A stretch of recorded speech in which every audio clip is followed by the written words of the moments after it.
Belanda. Berarti 2 isin ya? Iya, betul. Baik. Oke, coba dulu perhatikan atau coba cek dulu ada sampah di belakang atau bagaimana? Ada? Tidak. Bersih kali ini. Iya. Untuk menanamkan daripada rasa nasionalisme kita, mari kita akan menyanyikan lagu nasional kita yang dipimpin oleh siapa kemarin? Oke, silakan Willy. Dari Sabang sampai Merauke berjajah pulau-pulau,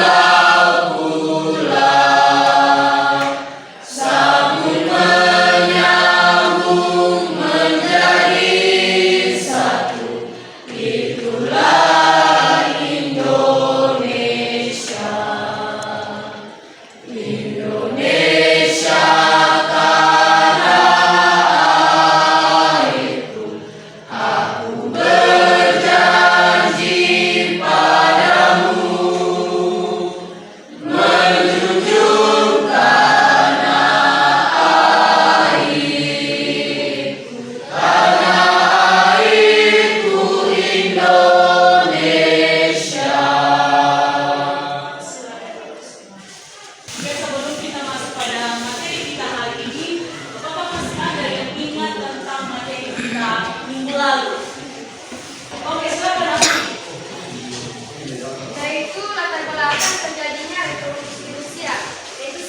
pemerintahan saat Nicholas II yang reaksioner, yang kedua pimpinan pemerintahan saat Nicholas II yang buruk, yang ketiga perbedaan sosial mencolok mata, dan yang keempat soal tanah, kelima kekalahan perang dunia I, dan yang terakhir bahaya pelanggaran lingkungan. Oke, bagus sekali. Ada lagi yang bisa? Oke, silakan Hilman. Dampak revolusi usia bagi Indonesia ada 4. Yang pertama, munculnya paham Marxisme, 2, timbulnya komunisme di Indonesia, dan 3, munculnya tokoh-tokoh komunis yang akhirnya ingin mendirikan negara komunis di Indonesia. Oke, bagus sekali.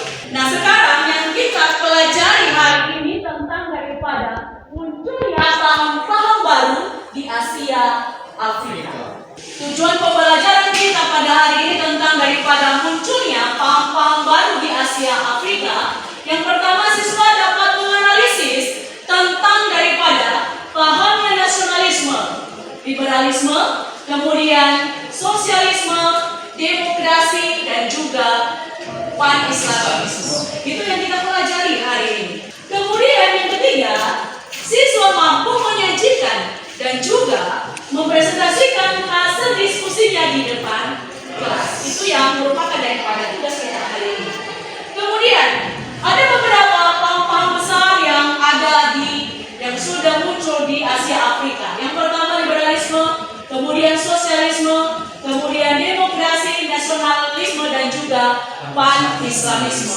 Kemudian yang terakhir yaitu tentang daripada pan-islamisme. Nah, pan-islamisme ini berkembang di Timur Tengah, bersumber dari pemikiran yang namanya Jamaluddin Al-Afghani dan juga Muhammad. Kemudian secara garis besar, pan-islamisme ini mengajak supaya semua Islam kembali kepada ajaran Al-Quran dan juga hadis. Nah, hal itu dikarenakan Islam lemah dalam menghadapi daripada dominasi Eropa, serta masyarakatnya banyak mengalami kemerosotan daripada orang. Kalau ada pertanyaan silakan untuk bertanya sampai di sini. Ada? Tidak? Baik. Sebelum saya akan membagikan LKPD, kita juga harus membagi kelompok. Saya Bu.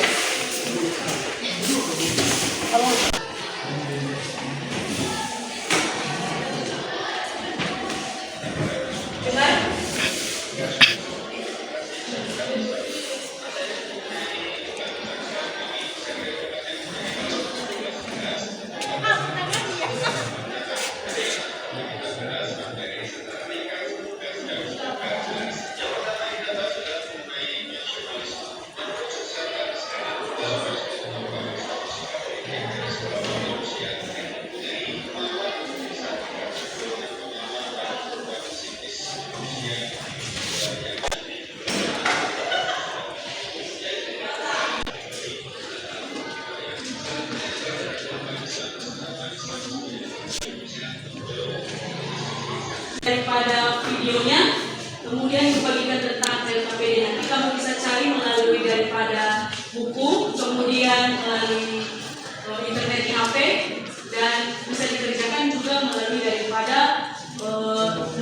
PDI nantinya. Oke ya? Saya balikan dulu.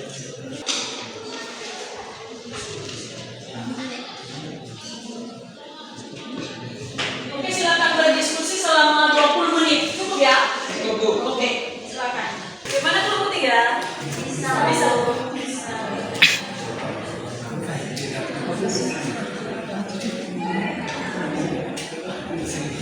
Kelompok 4. Gimana kamu bisa?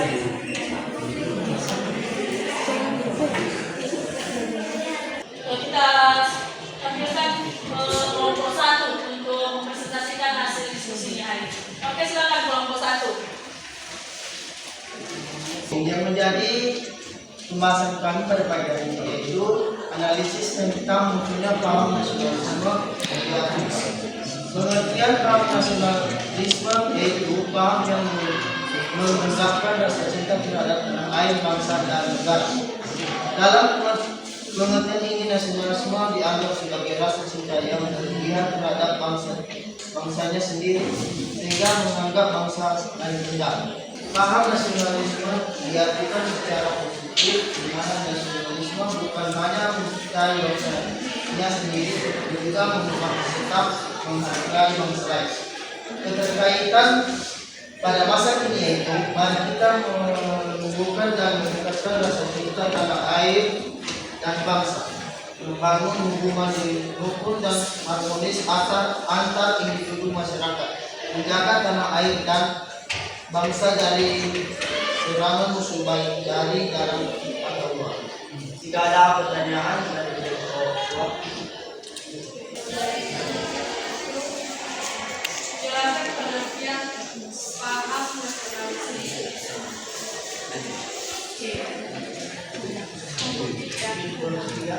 Ada kelompok 3. Berikan contoh paham nasionalisme pada masa kini. Ada kelompok 4. Silakan. Yang menjadi pertanyaan dari kelompok kami yaitu jelaskan pengertian nasionalisme menurut Ernest Renan.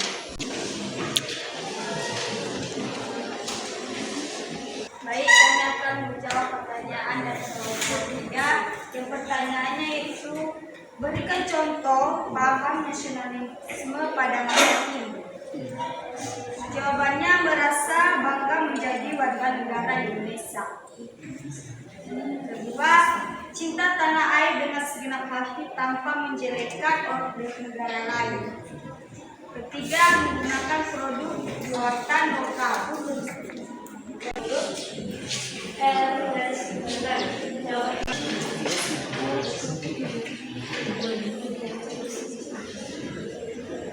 baik yang menjadi kesimpulan hari itu, kita sebagai generasi penerus bangsa mari kita bangun rasa nasionalisme kita atas kesadaran bersama yang didukung atas dasar perbedaan suku, agama, ras, dan antar golongan kebebasan diri belum.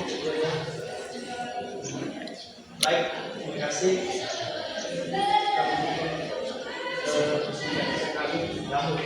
Tepuk tangan untuk kelompok 1.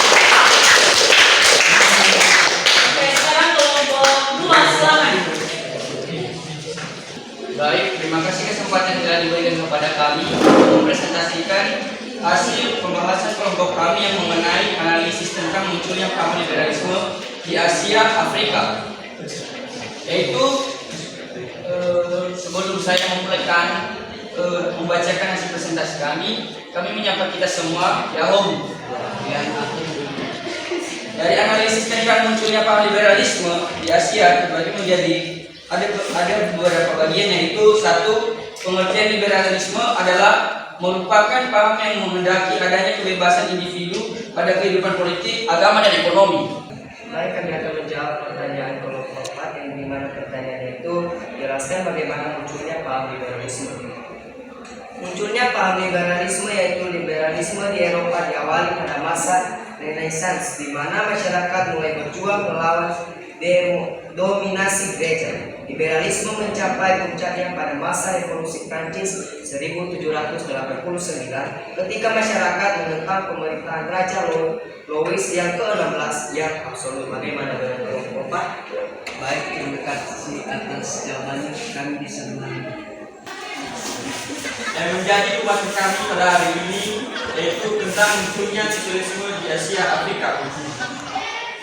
Pengertian sosialisme yaitu merupakan suatu aliran yang digunakan sebagai dasar menentang kepemilikan secara perorangan. Sosialisme muncul karena perbedaan golongan pemilik modal yang hidup mewah, sedangkan pekerja buruh mendapatkan upah yang rendah dan tingkat kemiskinan tinggi. Gerakan sosialis mulai muncul di abad ke-17.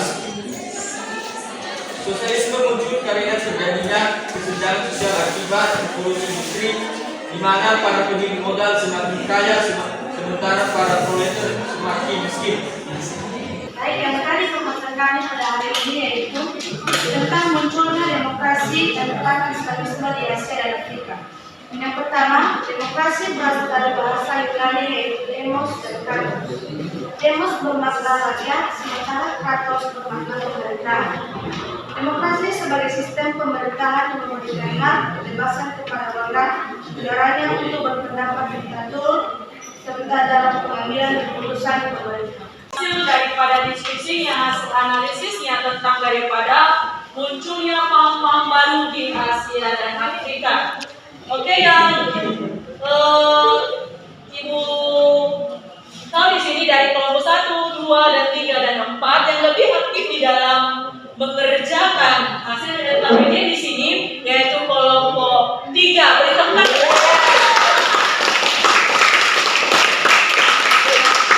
Baik, yang menjadi kesimpulan kita pada hari ini yaitu pengertian paham nasionalisme yaitu paham yang mengedepankan rasa cinta terhadap tanah air, bangsa dan negara.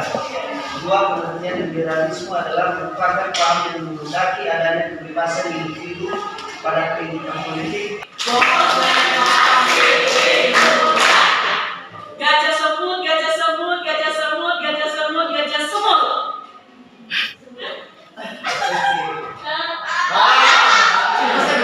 Oke, sekali lagi. Gajah semut, gajah semut, gajah semut, gajah semut, gajah. Oke. Gajah semut, gajah semut, gajah semut, gajah semut, semut.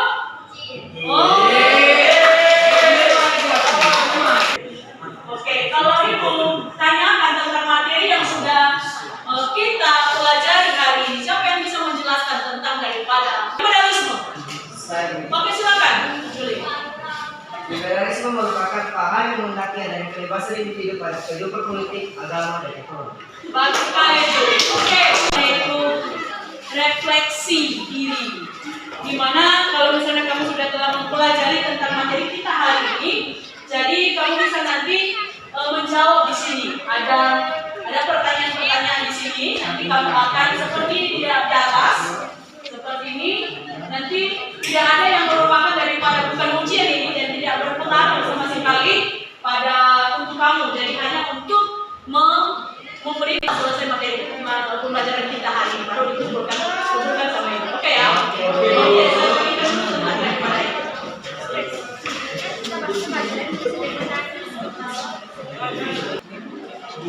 Oke, sebagai tugas di rumah, minggu depan atau hari apa nanti kita masuk lagi, coba kerjakan di rumah tentang soal ini. Yang pertama, jelaskan tentang daripada